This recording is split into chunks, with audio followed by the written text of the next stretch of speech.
Today's day 12 of my social experiment against YouTube, and for today's video, I realized the perfect way to get YouTube to remonetize me is to go to Disney World.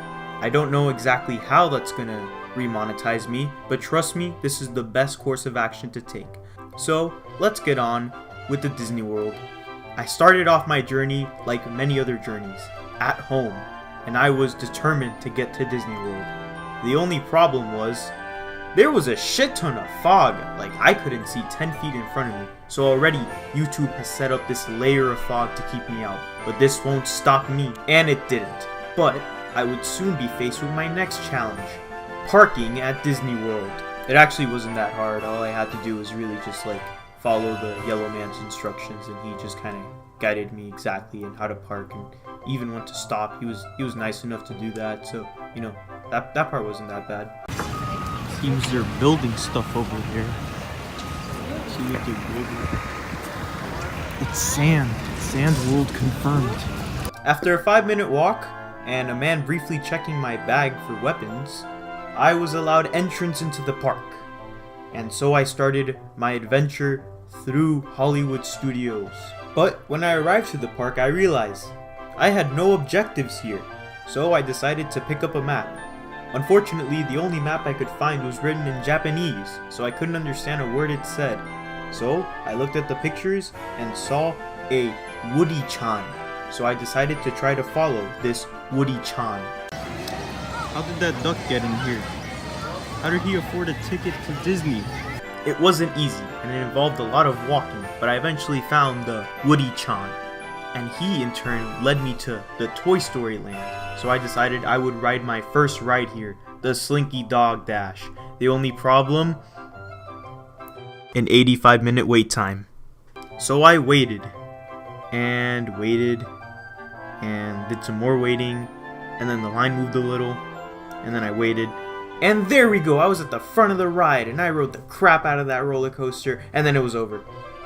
8 out of 10 ride. Goodbye, Woody-chan. But what was next on my Hollywood Studios adventure?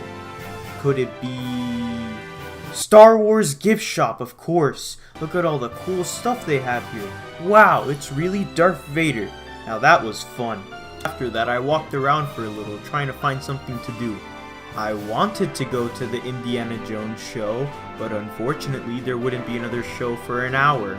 So I looked around some more and found a gamer safe space called Gameport, and here I spent the next 6 hours playing Xbox.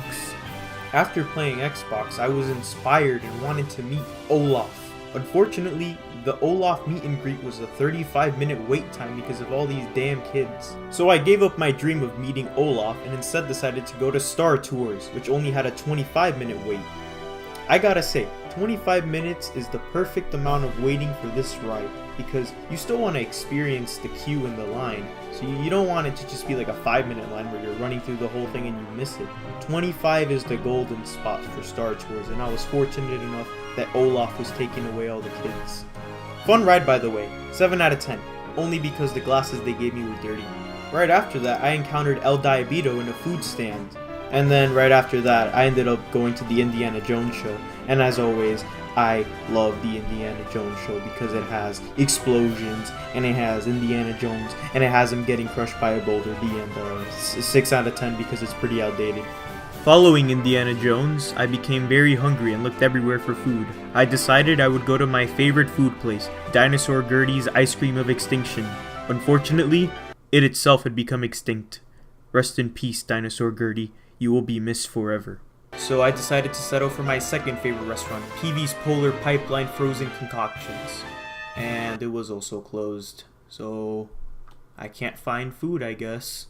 I walked aimlessly for hours looking for any little piece of food I could, and all the gift shops only became more appealing as the beating Orlando sun was on top of me. And then a miracle happened. I found somewhere to eat, but it had a long line. Who pays $15 for a burger? Seems my total is $15.96. But it was a good burger, and the fries were good too. And now it was time to ride my favorite ride, the Tower of Terror. But first, a quick bathroom break. There it was in front of me. Oh, how I've missed it. I can't wait to ride on it. I even got a fast pass for it, so I'm gonna be there really quick, and I'm so excited to... It's... The ride is closed, guys. I'm sorry. The theme park decided as a sorry to give me a free fast pass to any ride, but I just can't decide. There are no rides worth my time here, and like I'm just gonna have to miss out on the good ride I was looking forward to. But in that moment, I realized I was right next to the second best ride, the Rockin' Roller Coaster, and I could use my fast pass from Tower of Terror on there. So long, 110-minute wait. Fast pass, here I come. And in just 15 minutes, I was at the front of the line. And I rode it, and it was fun. Maybe even funner than the Tower of Terror. So now, I am officially, this is official by the way, put this in the books. The Rockin' Roller Coaster is now my favorite ride at Hollywood Studios because it is loyal. Thank you, Rockin' Roller Coaster. You have done me well. But after that, it wasn't joy that filled my heart. It was sadness because I had peaked. That was the funnest thing I would do all day. So there was no point. I should just keep walking aimlessly for the rest of the day. And that's what I did. Just walked in sorrow. But then, when I walked by Star Wars again, I saw something. A bunch of young kids training to be Jedi. And I remembered a vision of my past. I was once that young Jedi who trained there and got my Jedi Academy scroll. So why should I give up now when I didn't then? So I decided I would continue my Star Wars journey and keep going through the park's extensive Star Wars rides. Wait, that's it? It's only this one? The expansion isn't out yet? And with that, I decided that my day at Disney was over, and I was heading towards the exit. But not before stopping at a gift shop. I need me my merch. There we go. That's more like it. Now we can leave. Goodbye, Disney World. And I ended my day just like that.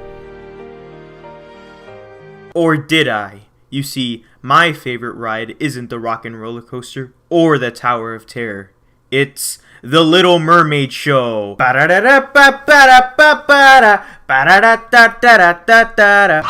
sea, under the sea.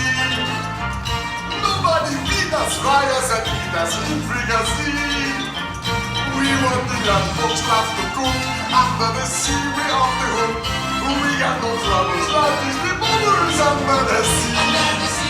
Under the sea. A 10 out of 10 masterpiece. The only issue is that the dog is a furry for some reason. That's it. Bye.